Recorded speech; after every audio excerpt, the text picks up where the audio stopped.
একটা গ্রামে থাকত অরুণ নামে এক যুবক। জীবনে সে সবসময় ব্যস্ত, কাজ, টাকা, দৌড়ঝাঁপ এসব নিয়ে তার মাথা গরমই থাকত। তার বাড়ির সামনে প্রতিদিন একটি রোগা, ক্ষুধার্ত কুকুর এসে দাঁড়াত। অরুণ বিরক্ত হয়ে তাকে তাড়িয়ে দিত।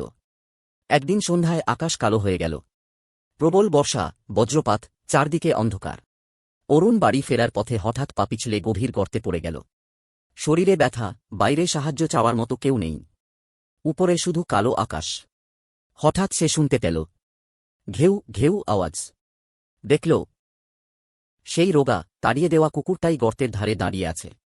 অরুণ অবাক, এই কুকুর তো প্রতিদিনই তাকে তাড়িয়ে দিলেও কোনোদিনই রাগ করেনি। কুকুরটা গর্তের চারপাশে ছুটোছুটি শুরু করল, জোরে জোরে ডাকতে লাগল।